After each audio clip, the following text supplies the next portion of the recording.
Hola, buenos días. Vamos al punto 6, es la parte 5. Recordad que estamos en el sexto punto, a pesar de que es la quinta parte, porque hicimos 2 puntos seguidos en la primera parte. Así que, parte quinta, sexto punto de las diferencias entre las doctrinas católicas y protestantes o evangélicas. Tenemos el tema de todo ser humano está bajo el pecado y por tanto todos necesitamos de la salvación de Dios.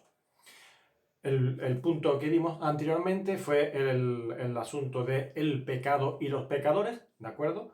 El agente, que era el pecado, y los afectados, en qué consistió, cómo sucedió todo, que son la causa y todo el origen de lo que nos rodea ahora mismo como humanidad en pecado. Ahora, efectivamente, el tema de hoy es que la humanidad entera, todo ser humano está bajo el pecado. Y por tanto, que todos estamos bajo el pecado y esa condición y ese estado, pues todos necesitamos una solución, un remedio, y es la salvación de Dios. Ahora, mirad, por tanto, vamos a decir lo siguiente. No hay nadie infalible. No hay nadie libre de pecado. Ningún ser humano, de principio a fin. Vamos a Romanos capítulo 3, versículo 23, y dice lo siguiente. Romanos capítulo 3, versículo 23.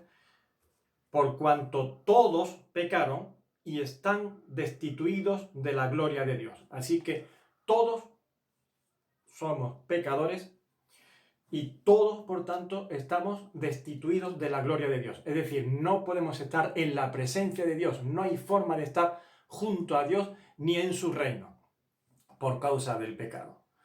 Y más adelante, en el mismo libro, o carta, epístola del apóstol, dice en el capítulo 5, versículo 12, por tanto, como el pecado entró en el mundo por un hombre, y por el pecado la muerte, así la muerte pasó a todos los hombres. ¿De acuerdo? Así que no existe autoridad clerical, ni en su mayor escala o en su mayor grado, libre de pecado ni infalible. Y esto lo digo entre comillas, lo de autoridad clerical, porque esto es un tema que vamos a tratar en puntos posteriores, más adelante. Hay otras cosas que ver más prioritarias, pero esto será un tema que veremos y que adelanto, ¿no? El tema de la jerarquía religiosa o clerical o como lo queráis llamar, y el papado y todo ese tema, ¿verdad? Así que hago esta aclaración para decir que no hay nadie libre de pecado, ni en el mejor de los casos de las personas que pudiésemos clasificar como más elevadas en un asunto o tema de perfección o santidad o como queráis llamarlo. Eso no existe, no hay nadie libre de pecado. Así que habíamos leído en el versículo bíblico, todos pecaron y están destituidos de la gloria de Dios.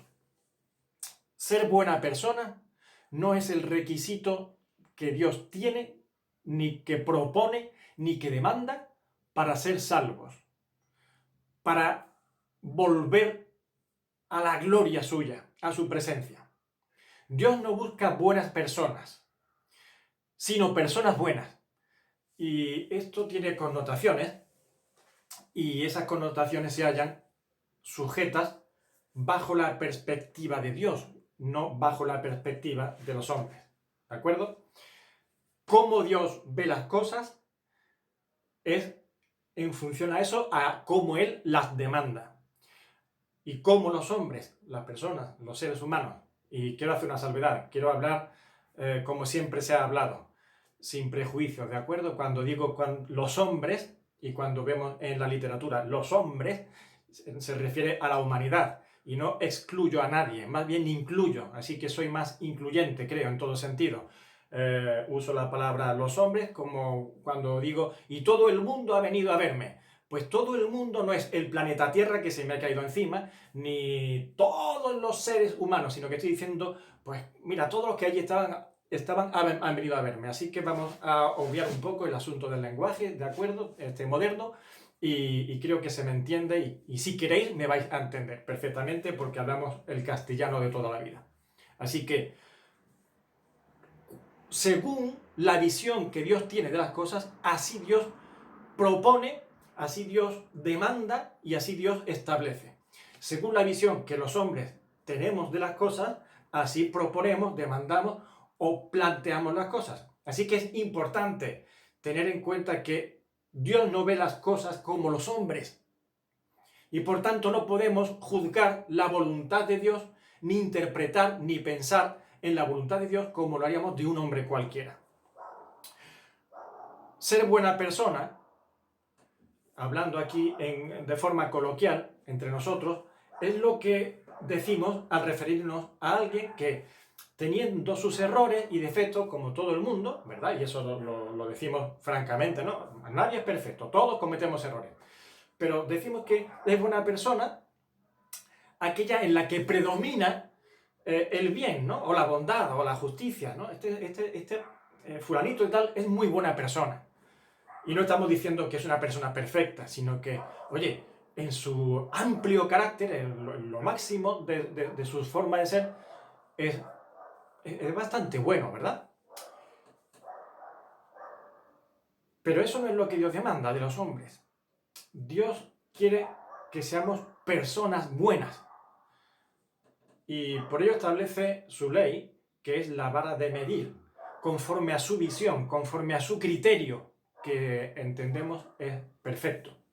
No como nosotros, que somos imperfectos, incluso hasta para establecer leyes, que ahí está el gran problema, ¿no? Dios no quiere entonces buenas personas, quiere personas buenas. Hay una diferencia, ¿no? Así que por eso Él pone su ley para decir, una persona buena es conforme a esto, y Él pone unos requisitos y unas leyes. Leyes que ninguno podemos cumplir. Más que nada porque las exigencias de Dios son perfectas, como estamos diciendo. Es decir, es o un todo o nada. La demanda de Dios no es ser lo más bueno posible, no es que seas lo mejor posible, o lo mayoritariamente bueno que pueda ser en tu forma de ser, sino que tienes que ser completamente bueno, perfectamente bueno. Así es Dios, así es como Dios ve las cosas y así es como Dios las demanda. Y creo que subestimamos el carácter de Dios y su forma de ser. Primero porque no le conocemos, no queremos conocerle en la mayoría de los casos, ni siquiera le creemos, o voy a decir le creen, ni quieren conocerle. Y eso supone ya un grave problema, ¿no? Así que cuando se anda así, pues es fácil equivocarse. Sobre todo porque a veces incluso nos animamos a opinar de Dios cuando no has querido saber cómo es. En Dios no hay manga ancha. Dios no hace la vista gorda, sino que Dios tiene misericordia y amor. Y una cosa no tiene nada que ver con la otra. Misericordia y amor no tiene nada que ver con hacer la vista gorda ni tener manga ancha ante los problemas. Mirad, en Hebreos capítulo 10, versículos 1 y 14, el libro de Hebreos, que está escrito especialmente para los creyentes judíos, donde tenían un sistema de sacerdocio, un sistema establecido de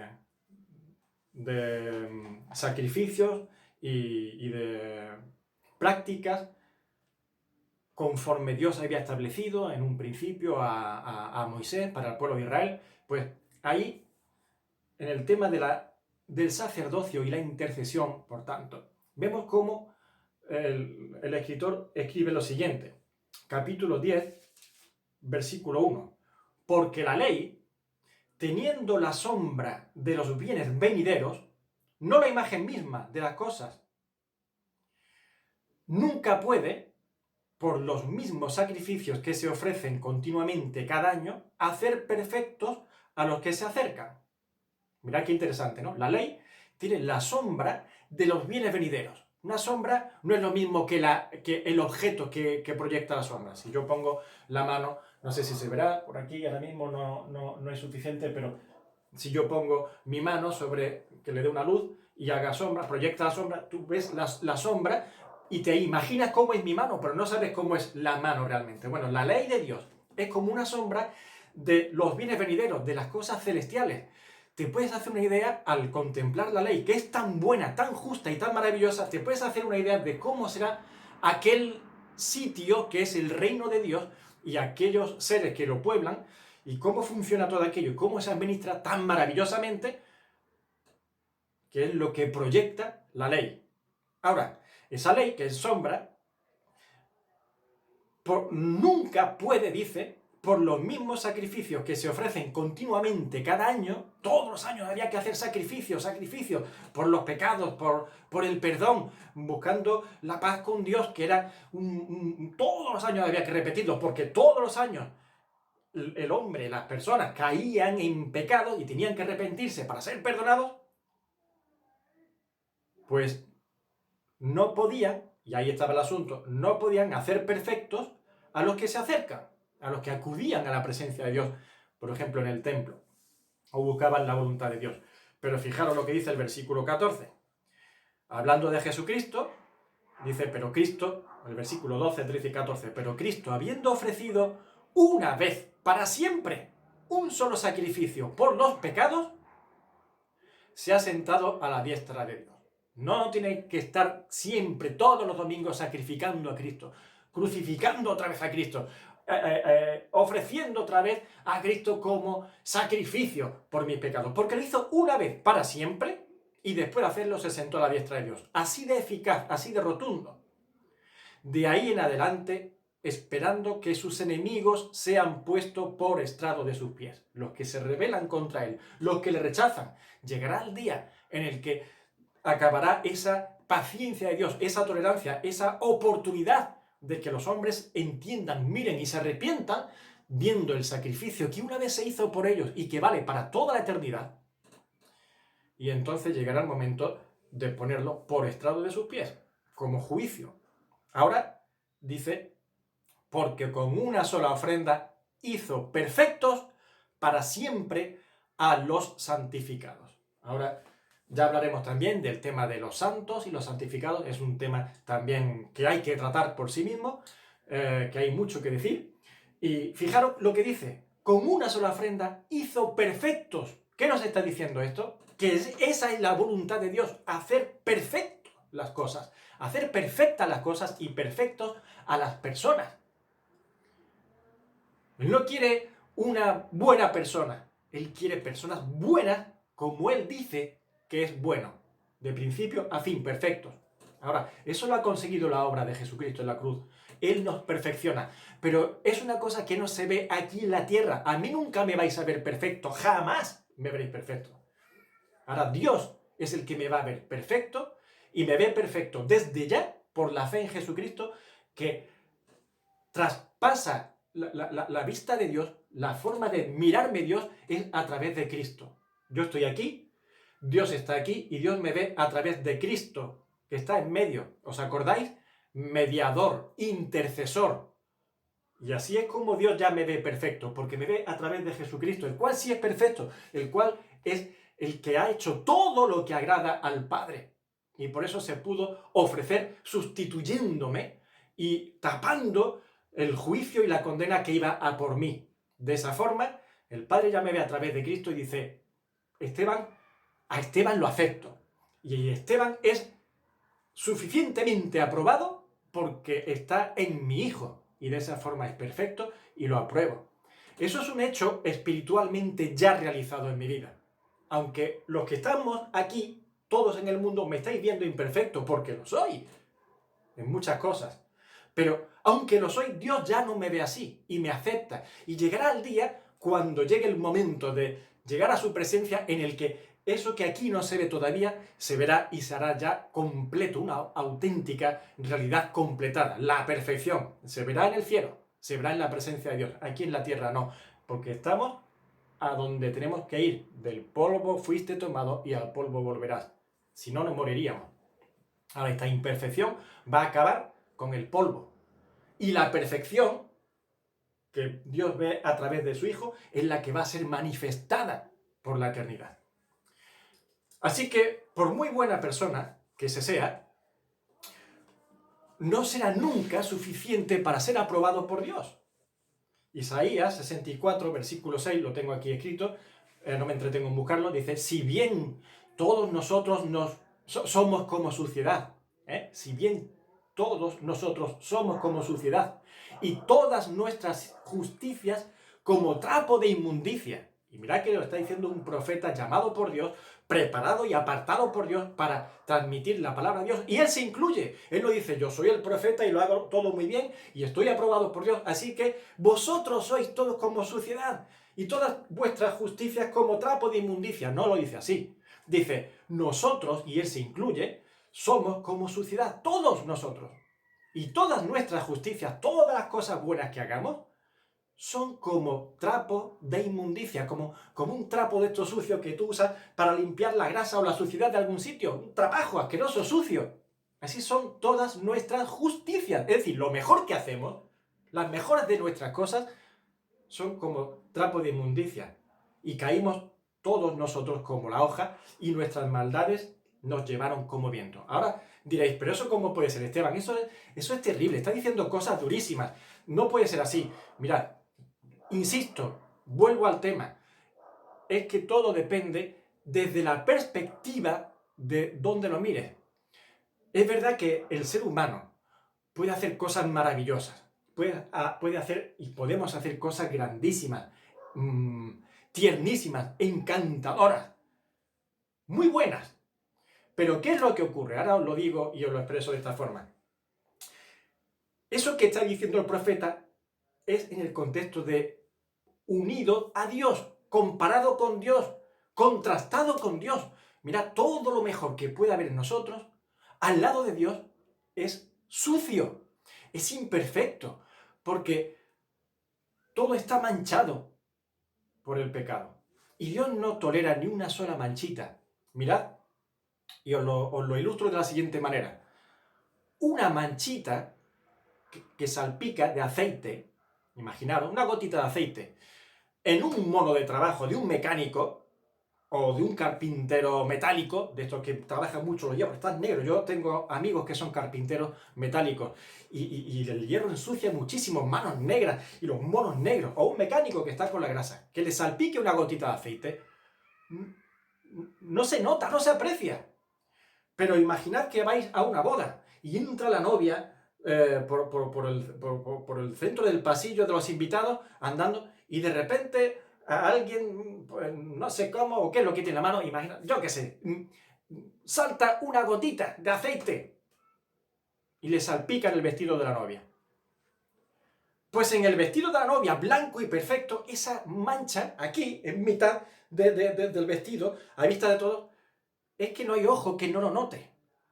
Y esa novia no lo toleraría. ¿Qué pasa? ¿Que es muy mala persona la novia? ¿Es que es muy extremista? No, es que la boda está para lucirla bien, bonita y perfecta. Y una manchita aquí, o un rímel un poquito corrido aquí, pues no es lo mismo en una novia que se está casando que en una mujer que está trabajando 12 horas, sudando con goterones, con mascarilla, con gafas de protección y que se le corra un poquito el rímel por aquí. ¿A qué no es lo mismo?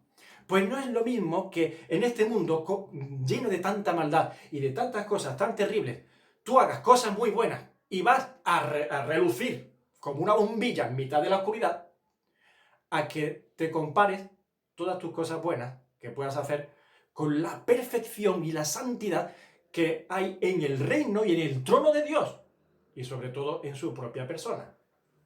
Así que, trapos de inmundicia. Mirad lo que dice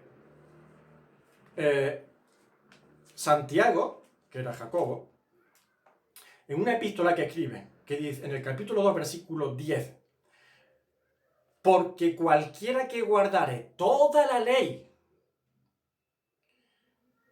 pero ofendiere en un punto, se hace culpable de todos. 450 puntos que tuviese la ley. Y tú cumples 449, pero fallas en uno. Y dice la Biblia, y dice aquí el apóstol Santiago, se hace culpable de todos, del resto. Te has cargado la ley.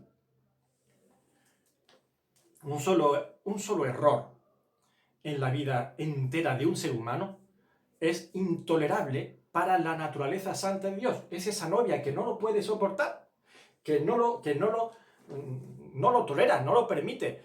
Estropea todo, lo ensucia todo.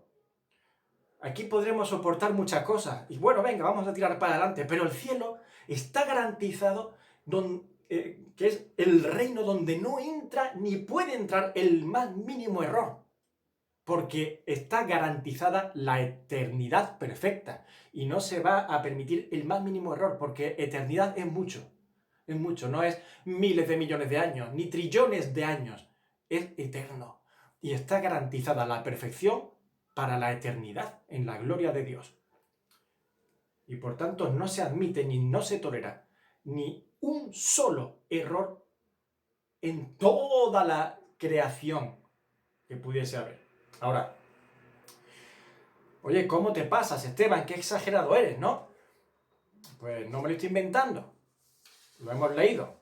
Estamos leyendo la Biblia. Así que, en todo caso, podéis pensar que Dios es exagerado o que la Biblia es exagerada. Así que sigo.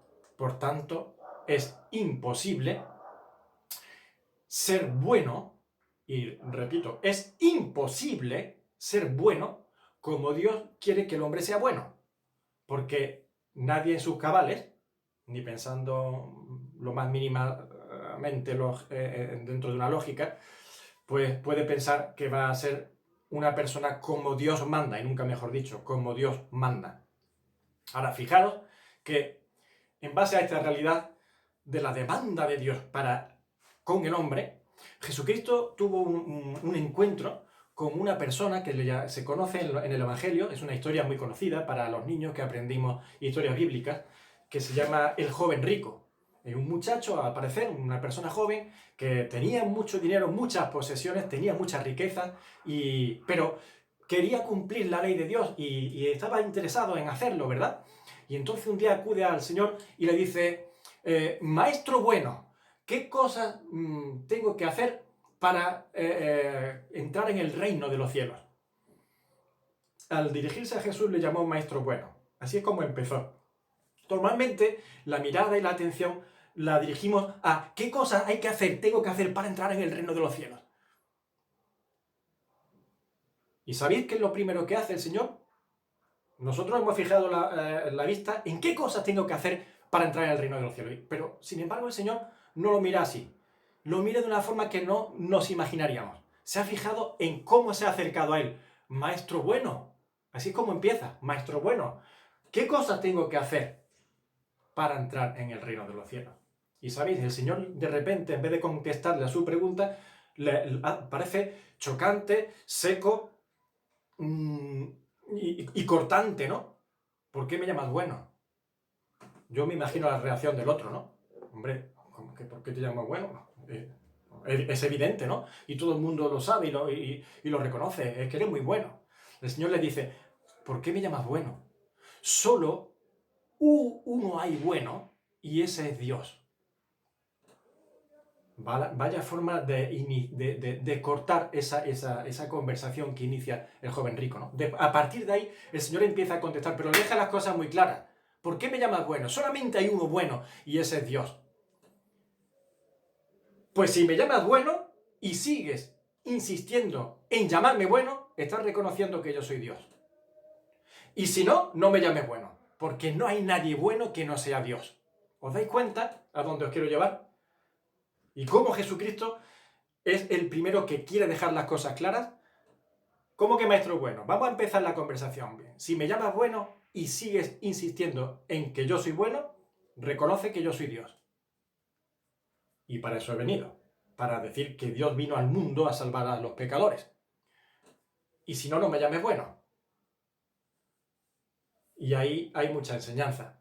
Porque si yo he venido al mundo a salvar a los pecadores, es porque los pecadores, por muchas cosas buenas que quieran hacer como tú, que vienes a saber qué quieres hacer o cuántas cosas tienes que hacer para entrar al reino de Dios, no puedes hacer nada.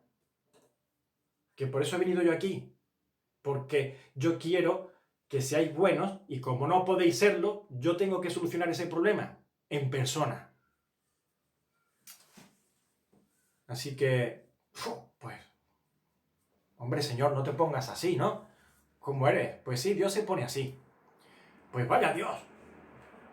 Ese es el Dios que tú tanto amas, que tú tanto predicas de su bondad, de su amor y de su misericordia. Pues sí, mira, esto tiene mucha tela que cortar y podríamos hablar muchas cosas de este asunto y no da lugar ahora. Pero el tema del amor, la justicia, la bondad, la misericordia y el perdón, amor, justicia, bondad, misericordia y perdón, es un tema muy amplio que sería interesante tratar en otro momento. Pero sí voy a decir, sin duda, que el amor de Dios se manifiesta propiciando que el hombre pueda ser salvo, que pueda ser hallado, por tanto, bueno y justo, porque si no, no puede ser salvo. Pero ser hallado bueno y justo ante la presencia de Dios y así salvarse. Y Dios lo ha propiciado. Lo que tú no puedes conseguir, ni yo puedo conseguir, ni nadie puede conseguir, que es ser bueno y justo como Dios manda, Dios lo ha propiciado. Y ahí se demuestra el amor de Dios. Y aquí voy a adelantar otro tema que vamos a tratar más adelante. Os voy a decir un pequeño adelanto de otro tema, que es que el catolicismo, por tanto, enseña a ser bueno para que Dios te apruebe y te salve. Sin embargo, la Biblia enseña que por muy bueno que tú seas, o que yo sea, o que todos seamos, nunca sería base suficiente ni razón suficiente para ser aprobado por Dios y por tanto salvados para Él, ni por Él. Y eso lo veremos más adelante, en el tema de la fe y las obras. Pero no toca hoy eso. Así que fijaros un asunto, volviendo a lo de antes.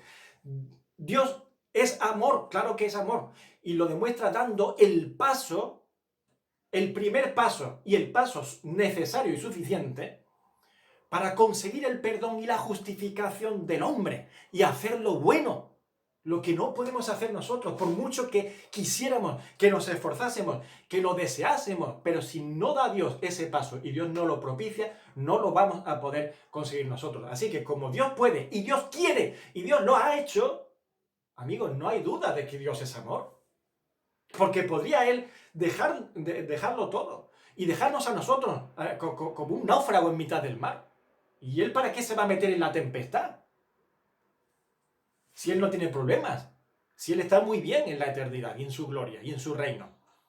Pero no solamente se ha metido en la tempestad, sino que se ha metido a fondo, hasta la misma muerte propia suya, en la persona de su Hijo.